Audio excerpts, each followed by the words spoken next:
Okay, hi everybody. Here we go. Sorry I didn't have a lecture up yesterday. I don't know. I'm either having a really bad allergies or I got a cold. I don't know how the fuck I could have gotten a cold though because I don't go anywhere. But I was just feeling really crummy yesterday. It's not COVID. I took one of those rapid tests. Um, but anyway, here we go. I don't want glasses. Um, so we're in Baroque. I love Baroque art. Before we start this piece today, um, I just want to say that what I'm going to teach you about this piece, The Ecstasy of Saint Teresa, I did not come up with this. Okay. This is the well-established, all around accepted interpretation of this work of art. I think I'm pretty clear with you guys, like when I tell you what I think about a work of art versus what's like the understood um, interpretation. But last year, someone got really mad at me about this, and I had to be like, shut up. I said it a little nicer, but also a little sassier than that. But I'm not making this up, okay?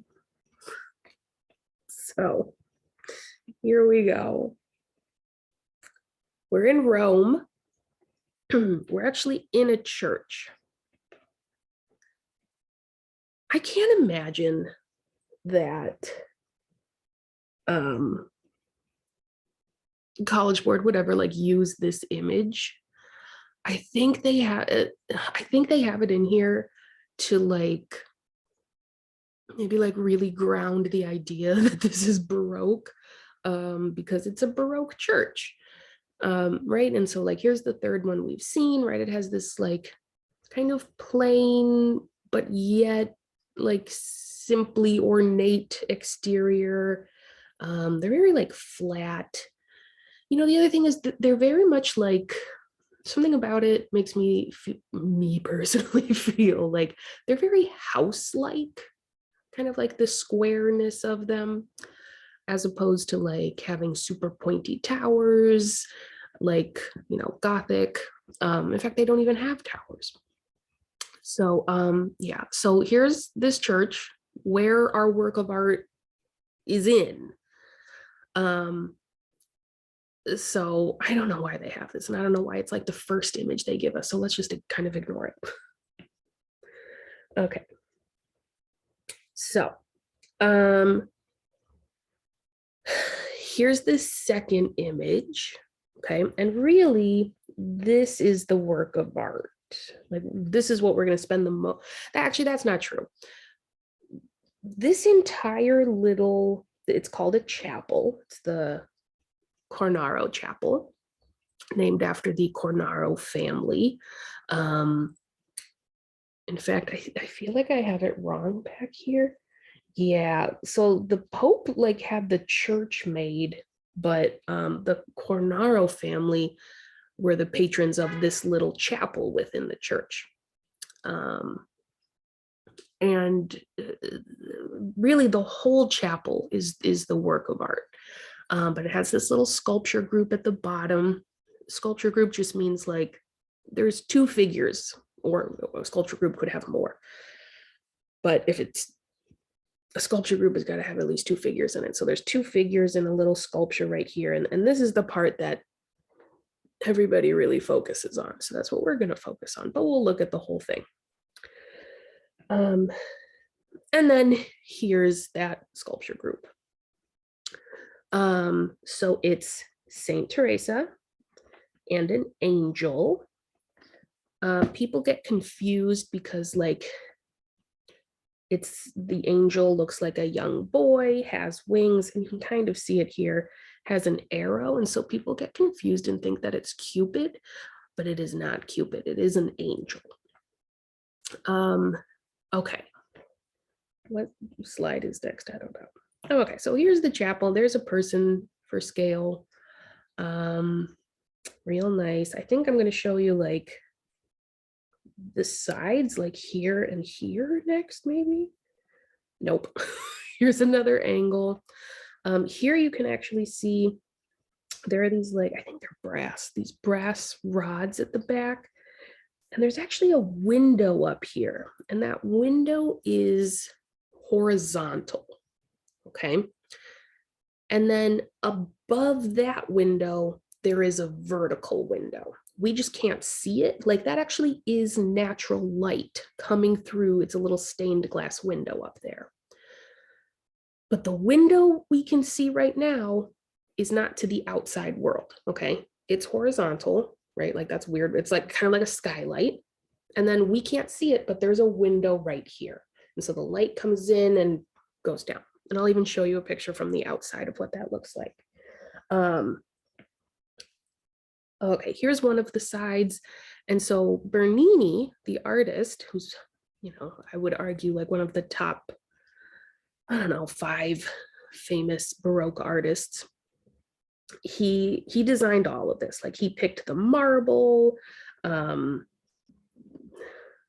everything. And one of the things he did was he added what looks like little theater boxes, right? That like rich people sit in when they go to the theater. And there are sculptures in there. And those sculptures are actually members of the Cornaro family. So he put them in there. And this is really interesting because it lends an air of like theatricality to this whole scene.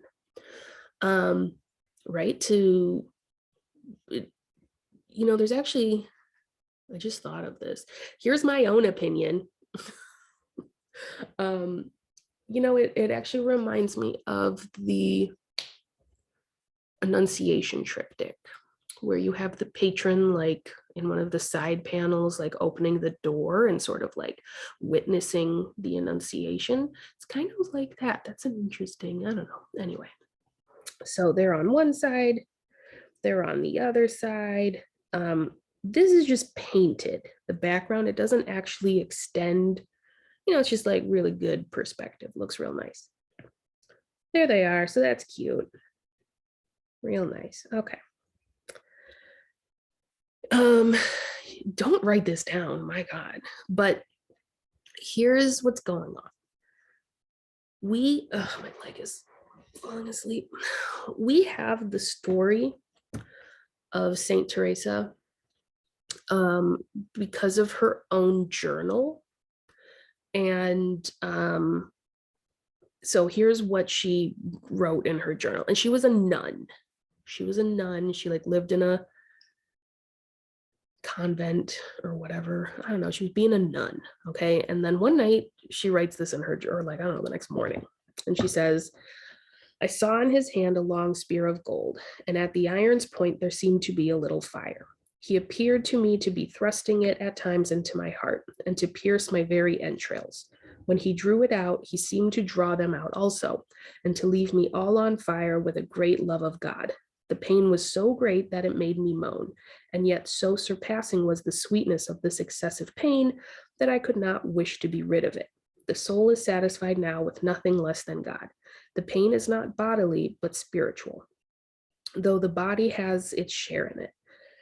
It is a caressing of love so sweet, which now takes place between the soul and God, that I pray God of his goodness to make him experience it, who may think that I am lying. Okay, so basically, let's look at her. Basically, she writes in her diary that like one night she has this like encounter with an angel, and the angel comes and has like a spear or an arrow or whatever you want to, because this looks more like an arrow.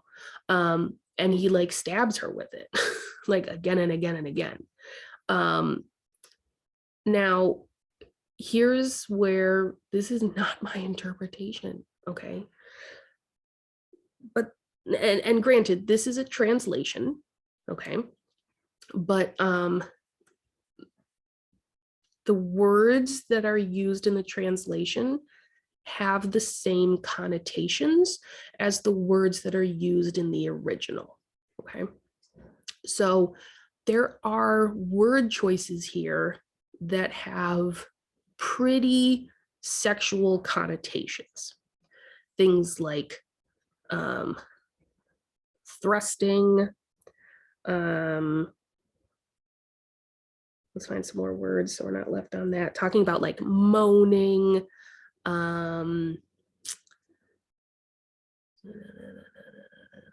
mean, like the whole thing, trying to pick some more specific words. Anyway, but the whole thing just has this like when you read it, maybe some of you were like, what? Like, what is she talking about? Right? Because it talks about like a pain, but that like there's a sweetness to it, and that like she doesn't want to be rid of it, that it's like that her soul is like satisfied. It like it's the whole thing, right? And then Bernini, okay, can we get, okay, hold on. We need, okay, there's the little angel, great. Can we get a better shot of her face? Here's her face.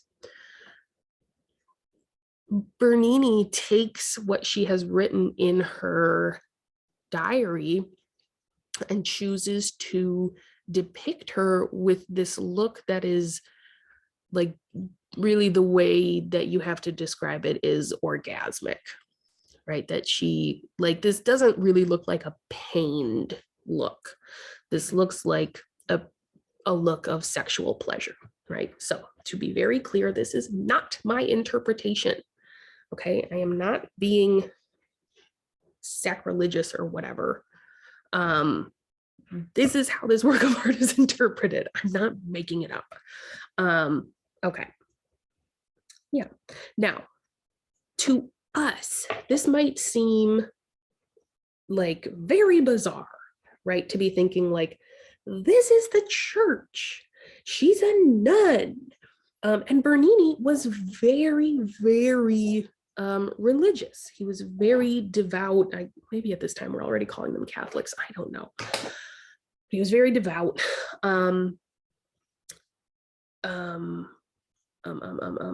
So like, doesn't this seem, like it wouldn't go along with the church? Well, first of all, if you've ever like watched a show or read the history of this era, but they have a lot of like TV shows from around here. You might know that like this is the era where it was like somewhat common for like popes to have children, or cardinals or bishops.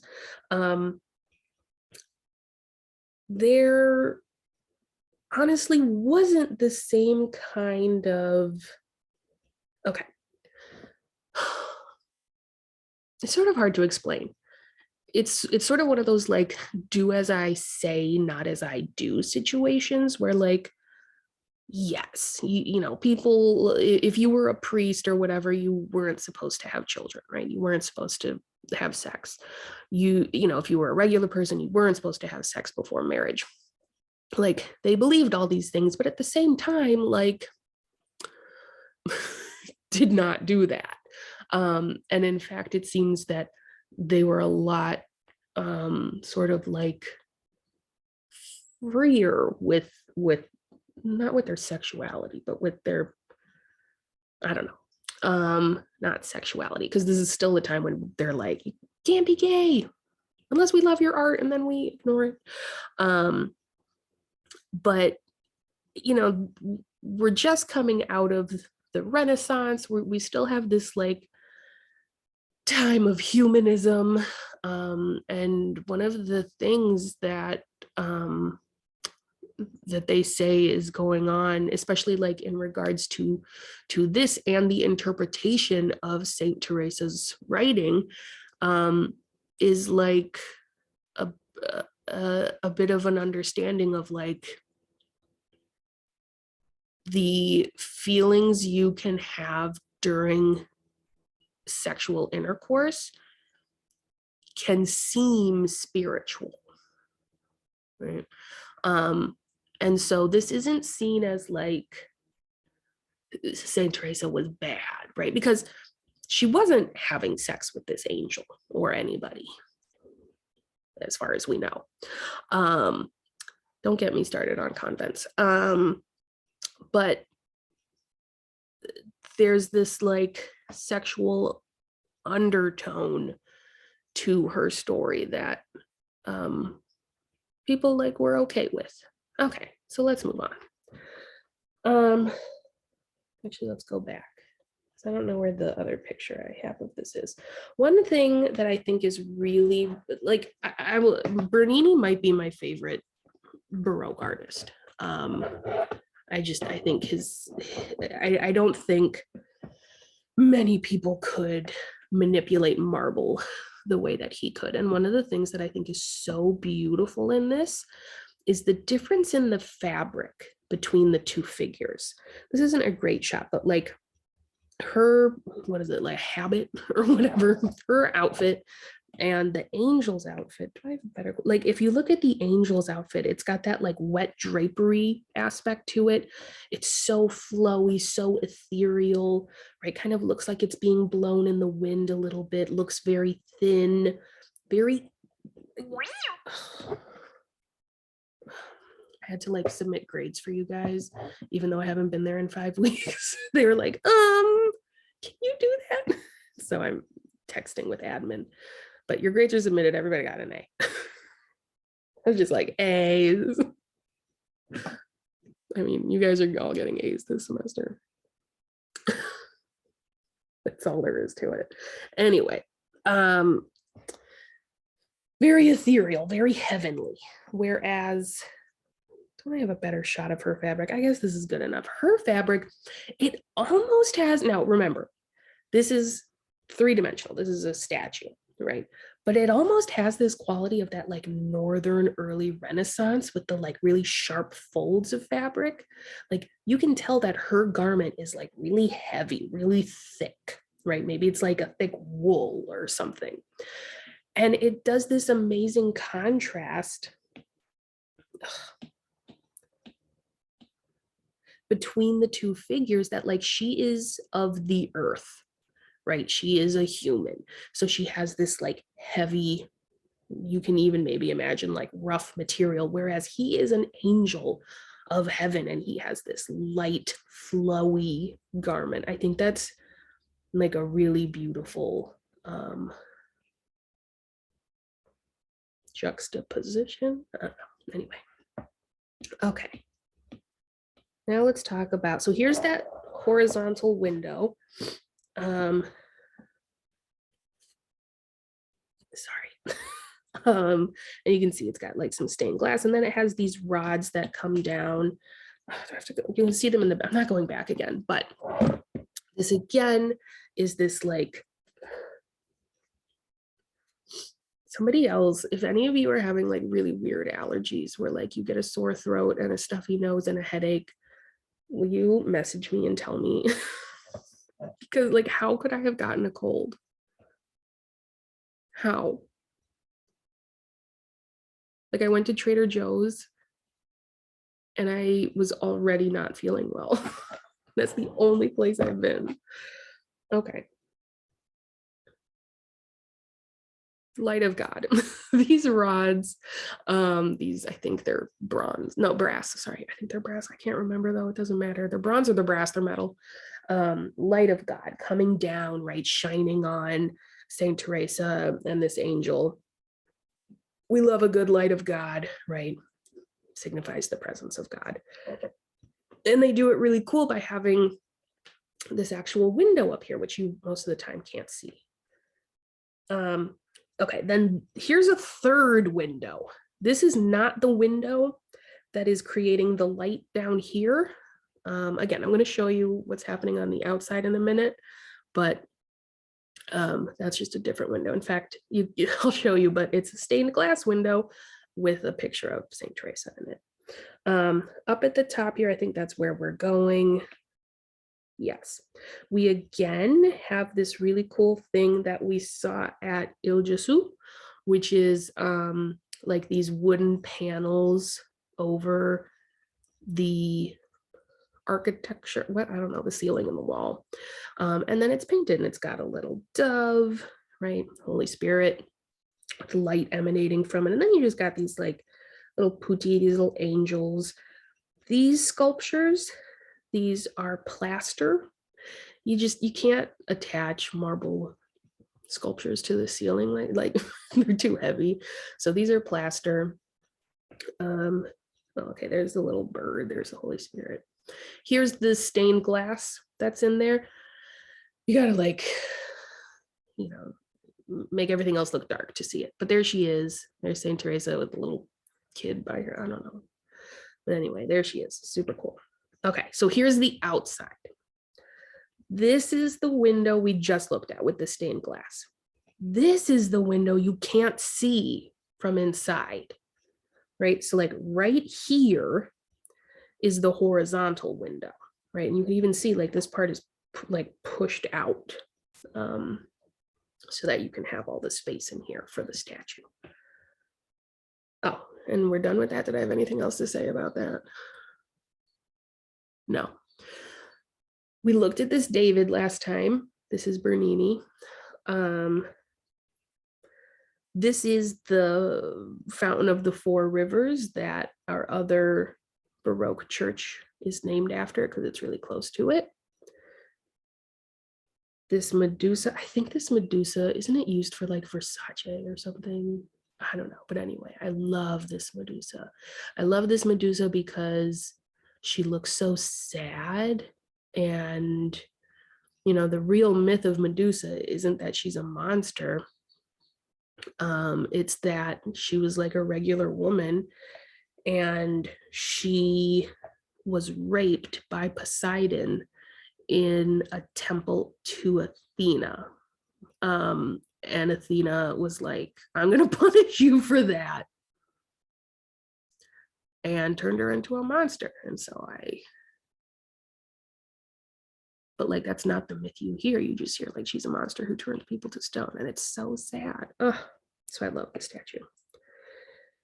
Here's this other one. I don't know this saint story, but it's another one of these like spiritualness, religiousness as like sexual gratification type statues that people were okay with. Oh, I love this one. This is Daphne and Apollo. He does a lot of mythical statues. The myth of, it's a long myth, but the end game is Apollo is in love with Daphne and Daphne hates Apollo and he's chasing her and she asks her father, who is a river, don't get me started, to save her. And so he's like, yeah, I'll save you. I'll turn you into a tree. And so this is her turning into a tree. Oh, it's so beautiful. And then this is the Rape of Proserpina. This is Persephone, but it's just the Roman name for Persephone. But I'm going to show you a close-up of her grabbing, or of him grabbing her leg. And I want you to remember that this is one piece of marble. Amazing. Amazing. Ugh. Okay. Calling of St. Matthew. Okay. I'm just timing how long we're doing this. All right. Calling of St. Matthew. Here we go. We're in Rome. Actually, you know what? I'm going to take a little break. I'm going to pause this and I'll come back in a couple minutes. Okay. But you won't even know. Okay. Let's keep going. Calling of St. Matthew. This is a good one. Okay. We're in Rome, and here it is. So this is Caravaggio. I would say he's the most famous Baroque painter. I would say Bernini is the most famous sculptor, and Caravaggio is the most famous painter. Also, his story is freaking crazy. He like killed a dude and then like ran away into exile or something, and then like maybe killed another dude. I don't know, but like I can't remember the details right now, but like I don't know, just go to his Wikipedia page or something, because dude was crazy. Yeah. Anyway, here it is. Let's go to a bigger, oh, okay, let's look at where it is. So it's in a chapel in a church. kind of like just like Ecstasy of Saint Teresa. But he's a painter, so this chapel doesn't have any sculptures, but it has 3 paintings. And so right now we can see 2. We can see this one and this one. And ours is on the wall, we can't see, but here's another picture, and here's some people, but here's one, and then here's ours.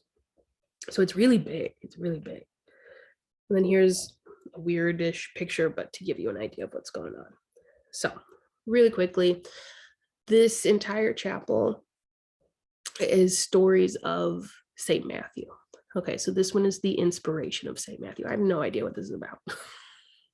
Okay, but I love it. And I love this angel being like, okay, number 1,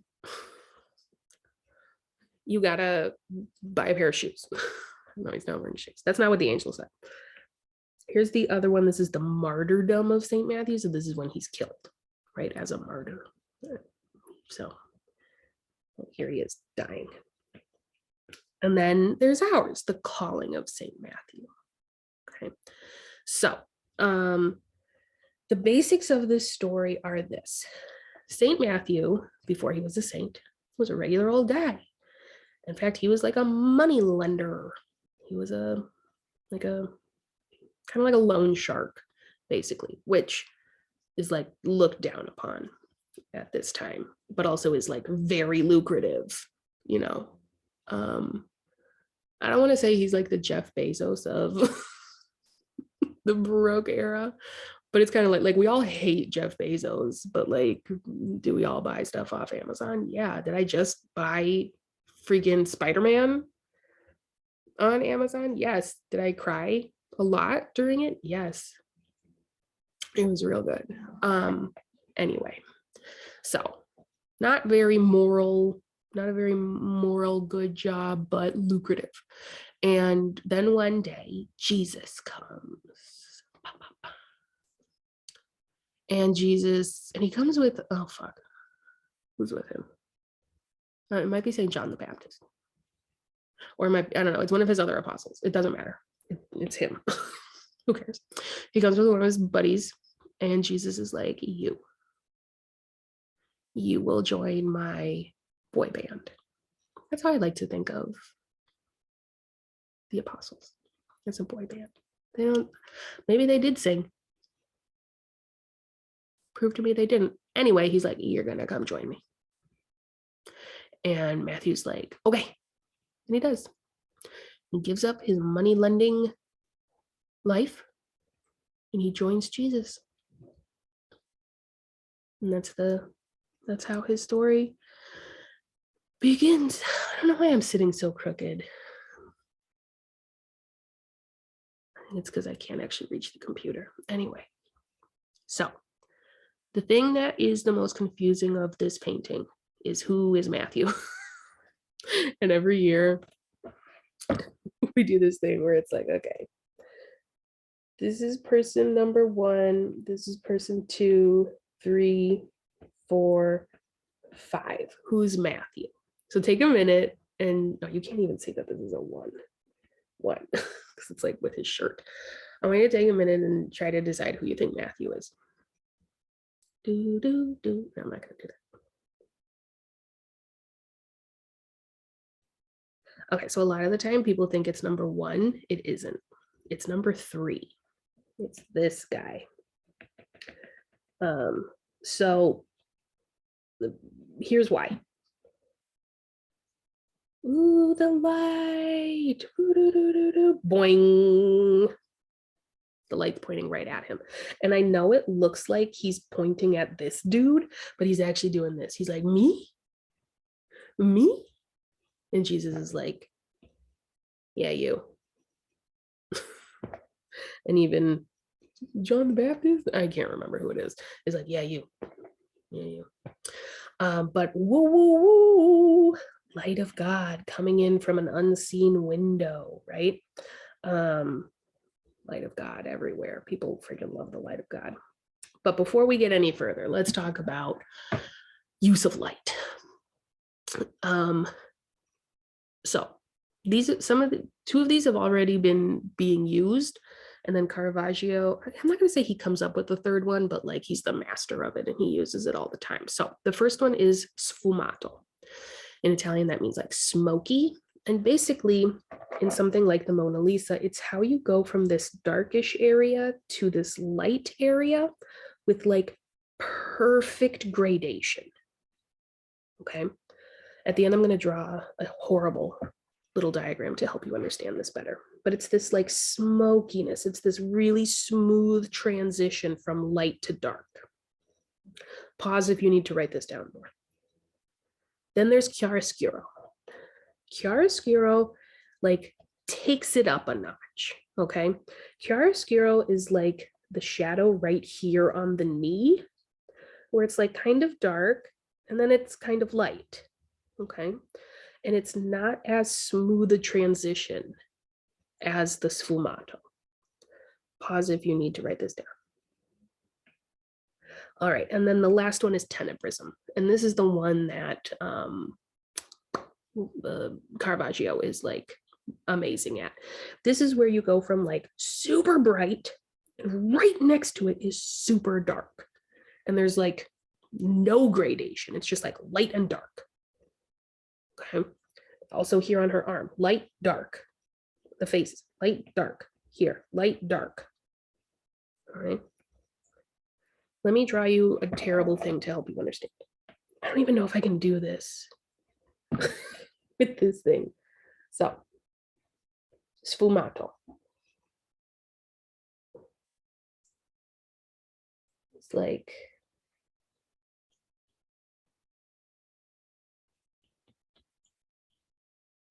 oh God. Can't I? Doesn't this have like tools? I don't know. Chiaroscuro.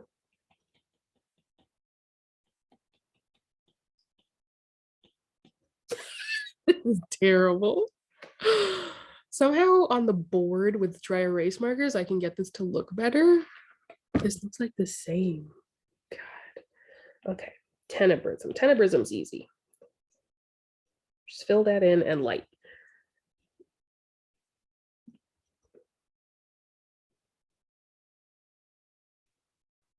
Did that help? No.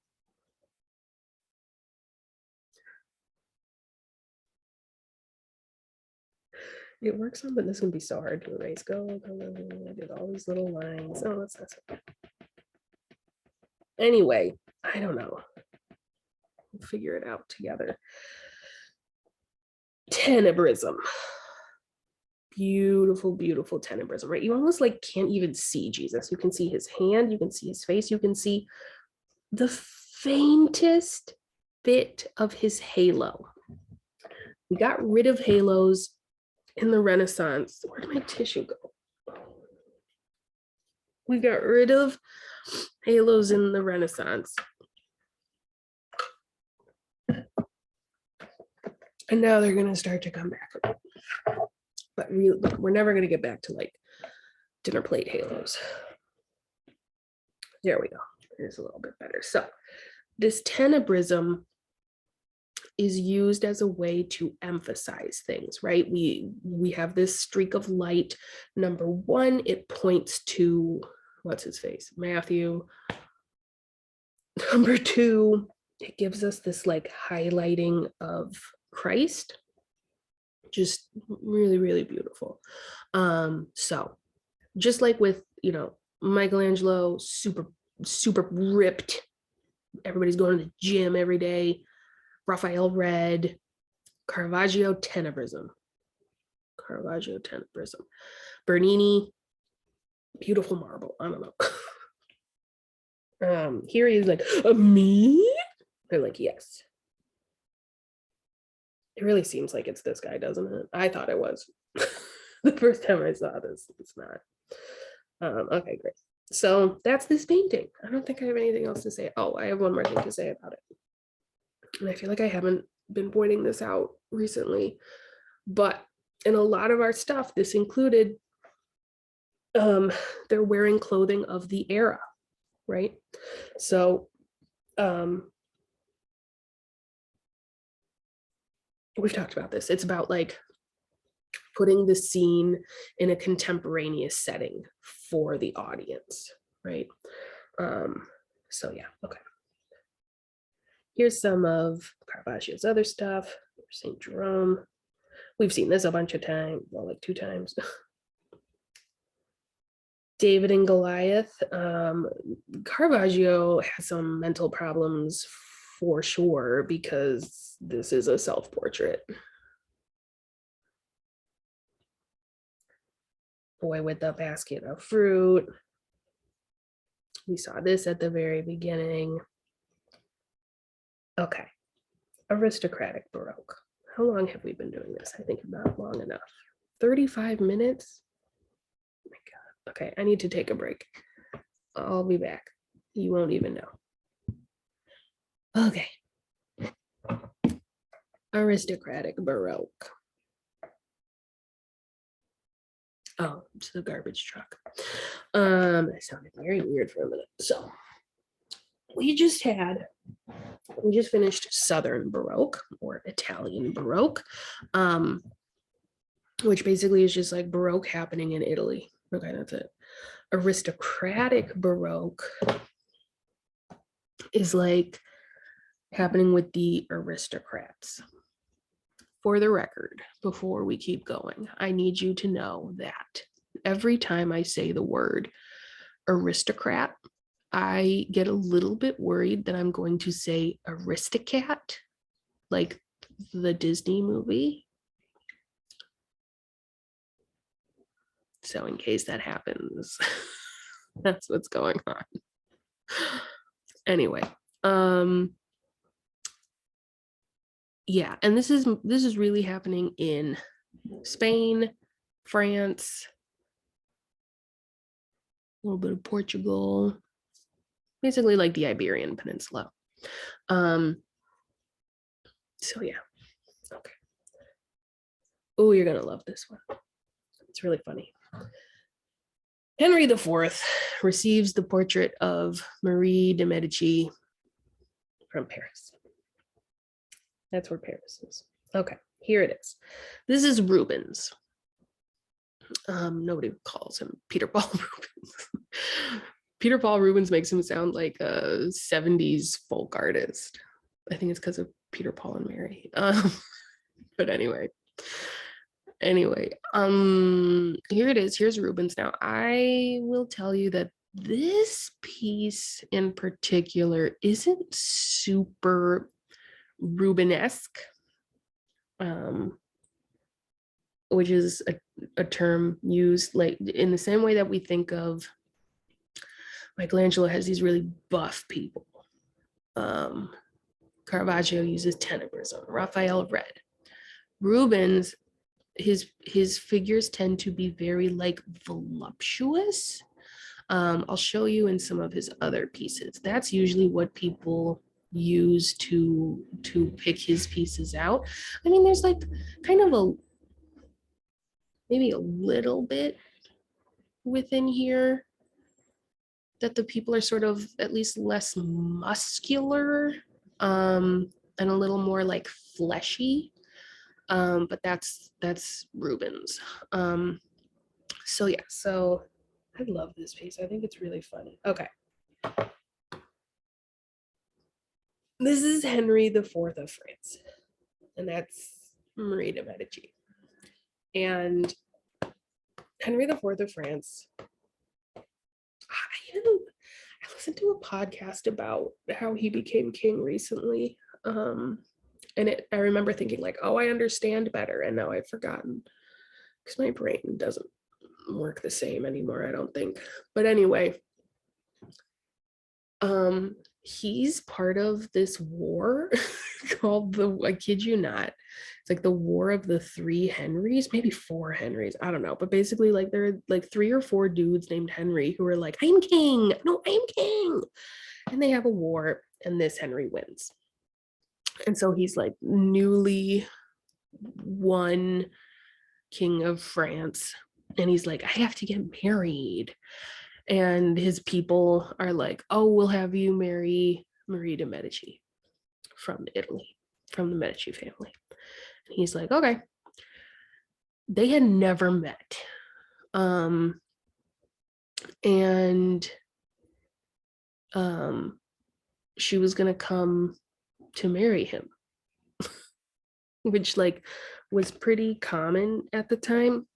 You know what? I'm gonna pause this and blow my nose because that feels so weird to do on camera. So hang on a minute. Okay, I found tissues.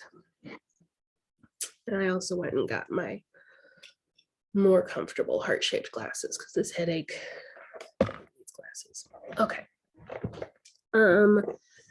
So they're gonna get married.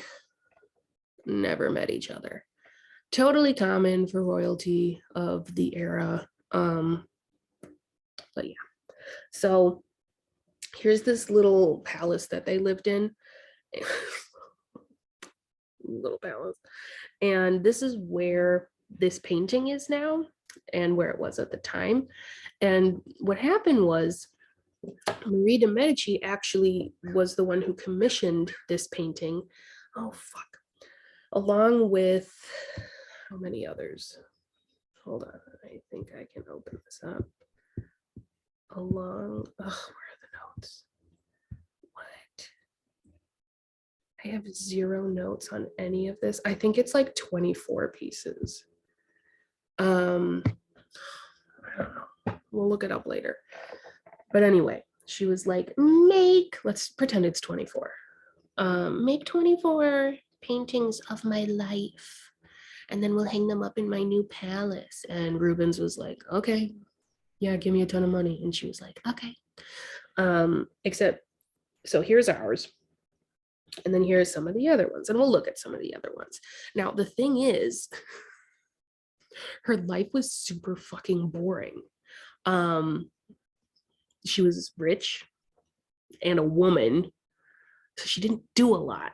And Rubens all of a sudden had to like make a like 20 something paintings of her, of like moments of her life, and like make them be interesting. So he had to like fudge a lot, and he like took a lot of artistic license, and I find it so fun.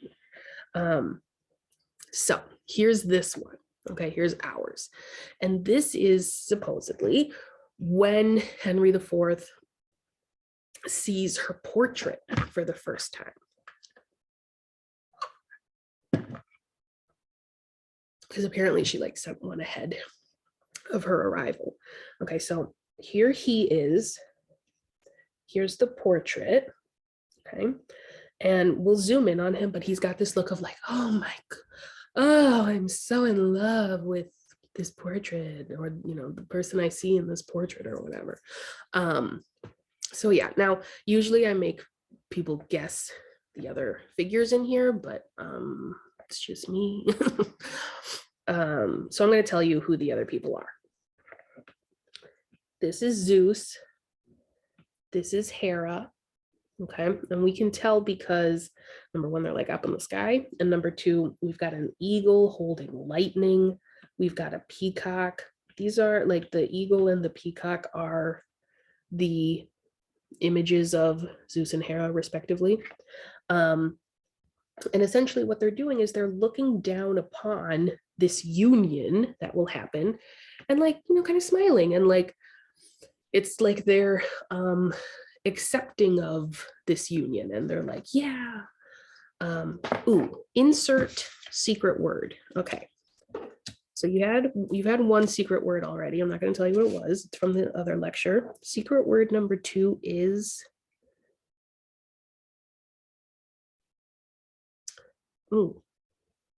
IKEA, the store,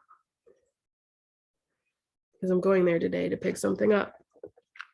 I'm not going inside. I like ordered it. I'm picking it up.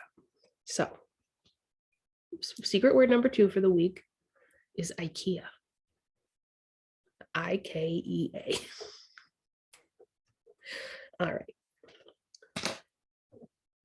Zeus and Hera. Now, why the fuck we got Zeus and Hera? First of all, you know, we're still kind of in this phase of from the like held over from the Renaissance where like people love all this ancient shit and Greek and Roman mythology. They love it. But also, if you had like Jesus and Mary up there or something, and they were like, yes, we bless this union, that's a little iffy.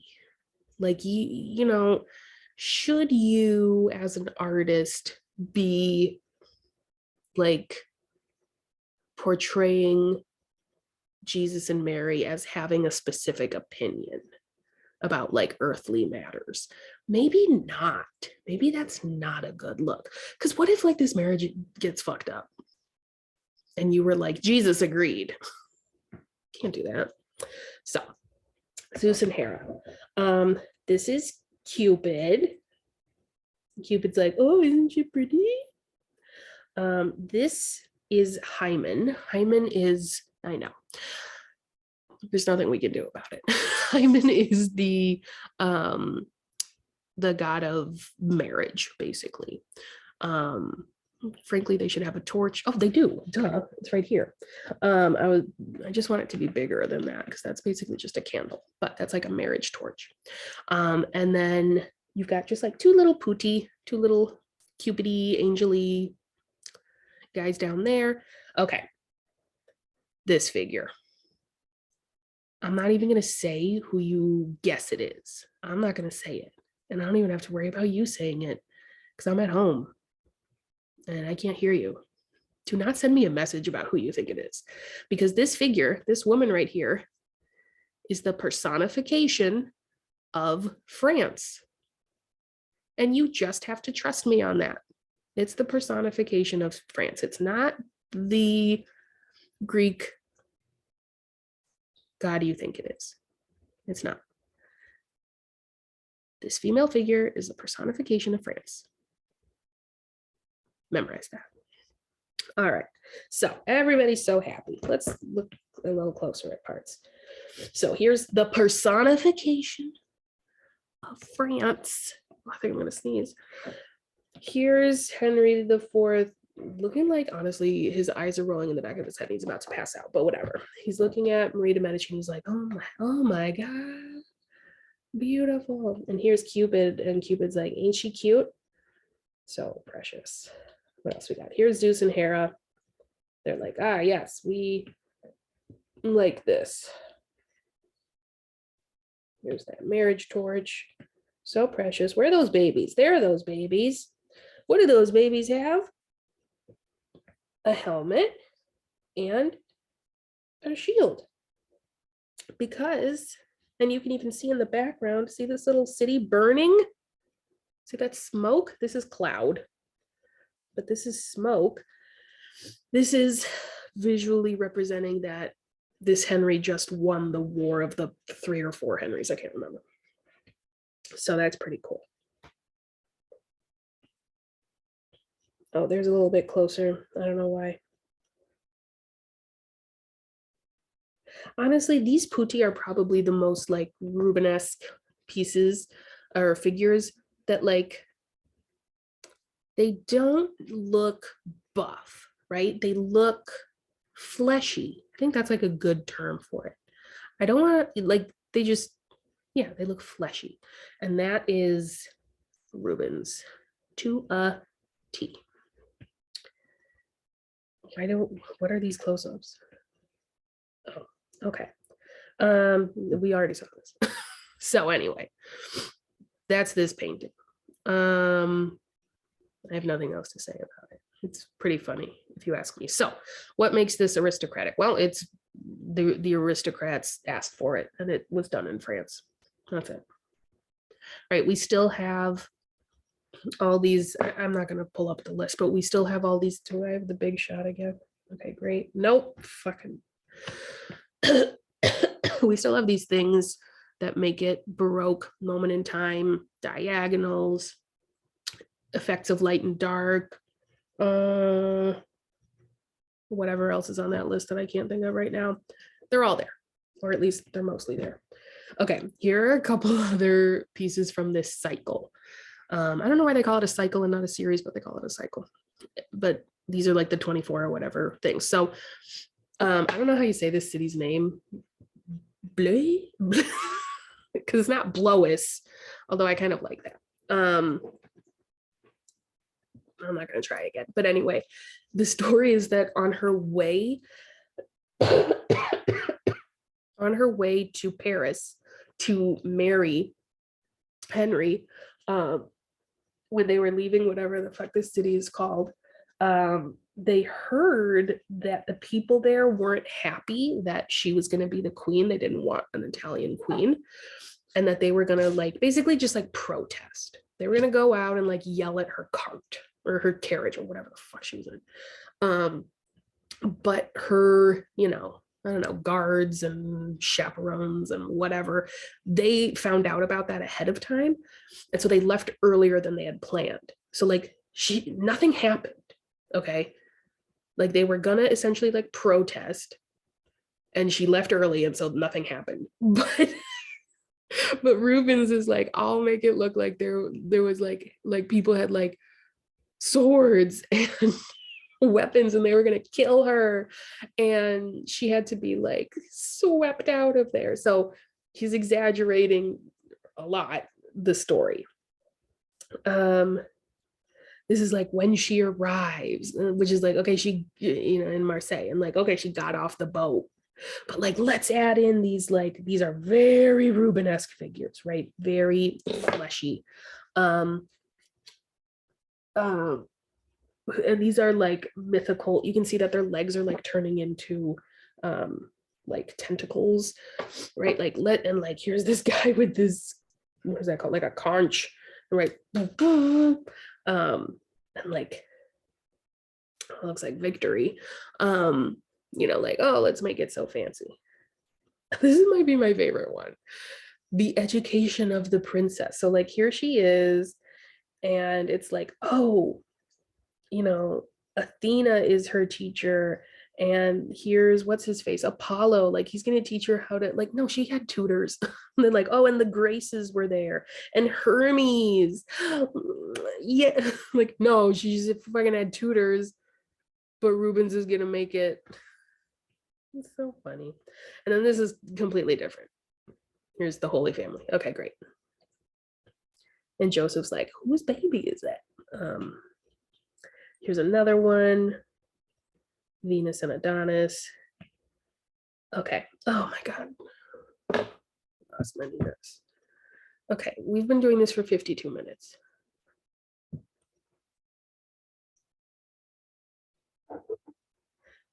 I can do one more.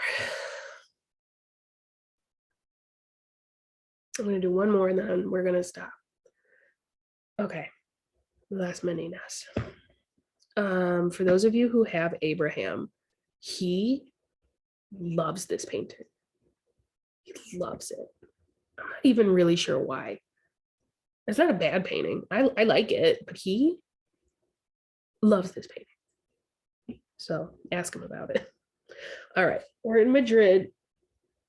Here it is. So this is Velázquez. Diego Velázquez was the official court painter for the Spanish king and queen. Do I have King Philip IV and whoever the fuck his wife was? And so, yeah. Okay. Las Meninas means it's like it's about these girls, the like handmaids, maybe like ladies in waiting. I don't know what a perfect translation is at the moment, but it's something like that. And so here's the princess. Can't remember her name. Every year I forget her name. Might be like Isabella something. Whatever. We'll see a portrait of her at the end, and it'll have her name on it. But here she is with her ladies in waiting and a dog. And here's like her governess, who's like a nun, and some guy. And then here's a guy leaving. Here is Diego Velázquez. There he is. He put himself in here. And you can see he's getting ready to paint to paint a giant painting. Is it this painting? Is it another painting? Who knows? Tricky. And then back here, this is actually a mirror. These are paintings, these dark ones, but this lit up one is a mirror, and the king and queen are in it. So the idea is this is kind of like the Arnolfini portrait. Remember, there's a mirror in the back, and it's like, who are those people? Is it us? Is it the artist? Well, we know it's not the artist, but like, are we like the king and queen? Are we just there with it? Like, who are we, the audience, and like, where are they? And like, wow. So all that cool stuff is happening. Here's how big it is. It's real big. So you could see it maybe it is this painting, right? It's real big. Okay. So,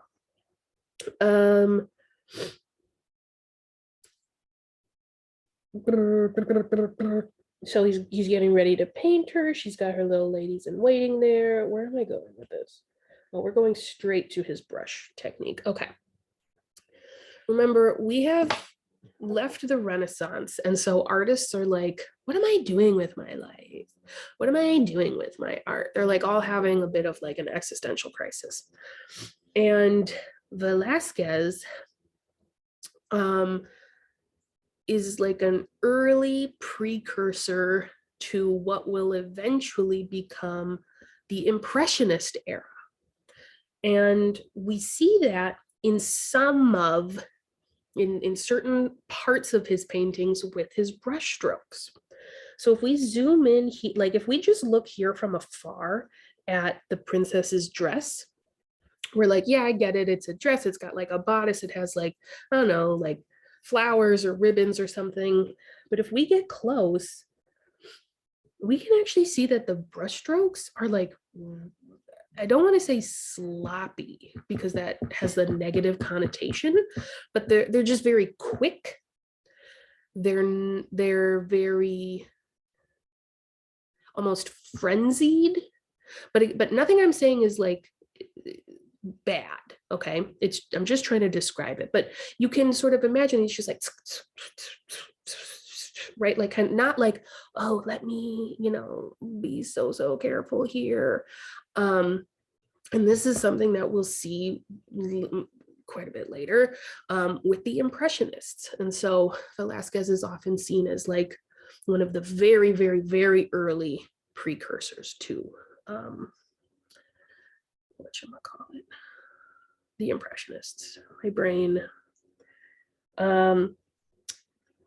Or here, right? Like her hand is done pretty well, right? But then like when you go over, there's just like these little like, when you're far away, you can't tell that it's doing that. You know what? The computer is charged enough. Move it closer so I can see these images better. Okay. There we go.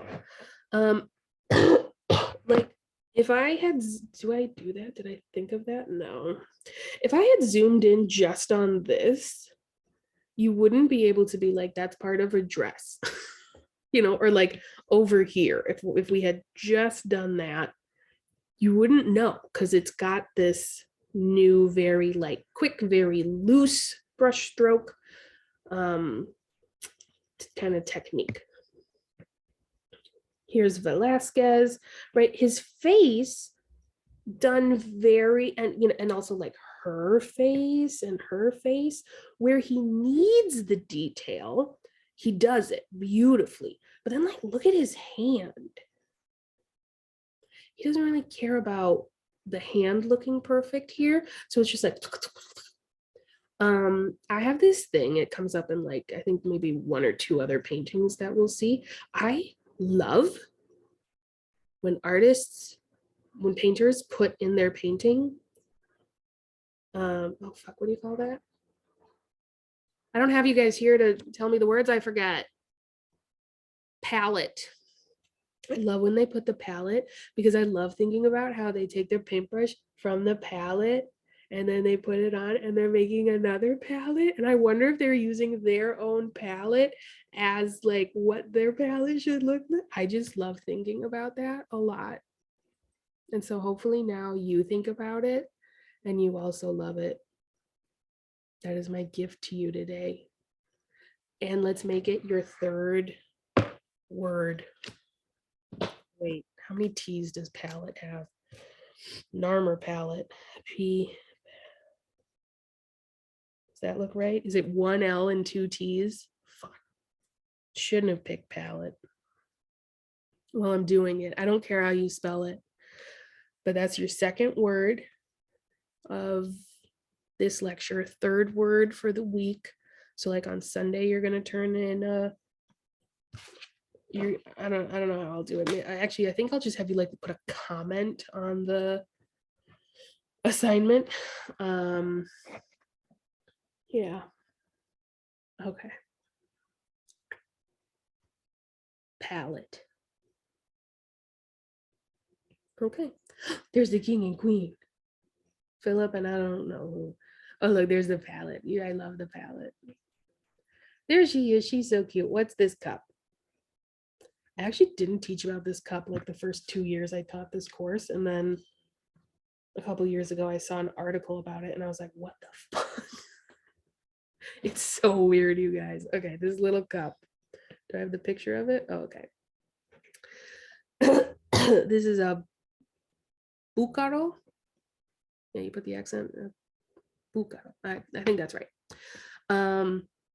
It is a little red clay vessel. Okay. And they are from Mexico. Now remember, we're in Spain, but also remember Spain like owns Mexico at this time. Oh fuck, what year is it? I don't know. Anyway, they're associated. And so they import, here are some examples. They import these vessels, and the people who make them in Mexico, the glaze, this red glaze, has herbs and spices I don't know, in it that